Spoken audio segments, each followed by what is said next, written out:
Kidlat News Updates.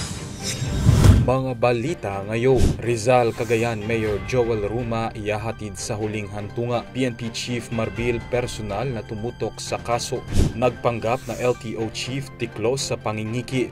Presyo ng produktong petrolyo muling tataas simula bukas April 29. Number coding scheme sa Metro Manila suspendido sa Mayo 1 bilang paggunita sa Labor Day. Ako po si Cesar Soriano para ihatid ang mga nangungunang balita sa buong kapuluan ngayon.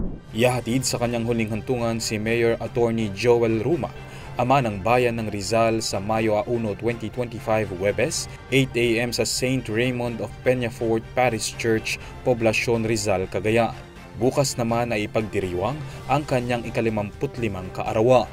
Samantala, personal na bumisita si PNP Chief Police General Romel Francisco Marbil sa Rizal Police Station upang alamin ang investigasyon ng Special Investigation Task Group o SITG kaugnay ng pamamaslang kay Mayor Ruma noong Abril 23 habang nasa kampanya. Iniutos niya ang masusing investigasyon at palakasin ng police visibility lalo na ngayong eleksyon. Kasalukuyang kinakalap ang CCTV footage at testimonya ng mga saksi. Tiniyak ng PNP ang buong suporta para makamit ang hustisya para kay Mayor Ruma, dalawang iba pang biktima at sa bayan ng Rizal, Cagayan. Arestado ang isang lalaki na nagpanggap bilang hepe ng Land Transportation Office o LTO at nangikil ng pera kapalit ng pagpapalaya sa mga nakumpiskang kolorong na bus. Kinilala ang suspect na si Jeffrey Morong Mendoza ng San Mateo, Rizal. Inaresto siya noong Sabado sa Cubao Terminal Complex, Quezon City sa buy-bust operation ng LTO Intelligence Division at Philippine National Police Anti-Cybercrime Group o PNP-ACG kasama ang mga biktima. Nahuli si Mendoza matapos tanggapin ng mark money na bahagi ng 250,000 na hinihinging bayad bawat bus. Nahaharap siya sa mga kasong usurpation of authority, estafa at cybercrime violations. Ayon kay LTO Chief Vigor Mendoza II, agad siyang nag-utos ng investigasyon nang malaman ng insidente. Binigyang diin din niya na tanging court order lamang ang makapagpapalaya sa mga impounded na kolorong vehicles.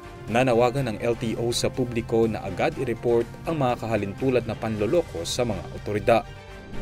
Panibagong taas presyo sa mga produktong petrolyo ang sasalubong sa mga motorista ngayong huling linggo ng Abril. Batay sa magkakahiwalay na anunsyo ng oil companies, magtataas ng 1 peso and 35 centavos ang kada litro ng gasolina, 80 centavos naman ang madaragdag sa kada litro ng diesel, habang 70 centavos ang itataas sa kada litro ng kerosene. Epektibo ang bagong presyo bukas, Abril 29. Ang paggalaw ng presyo ay alinsunod sa volatility o pagbabago sa halaga ng langis sa pandaigdigang merkado. Samantala, inanunsyo ng Metropolitan Manila Development Authority o MMDA ang suspensyon ng Expanded Unified Vehicular Volume Reduction Program o Number Coding Scheme sa Huwebes, Mayo 1. Ito ay bilang paggunita sa araw ng paggawa o Labor Day na isang regular holiday. Para sa Kidlat News Channel, ako si Renzel Lenon, nag-uula. Ako po si Cesar Soriano, kasama nyo sa bawat pagputok ng balita.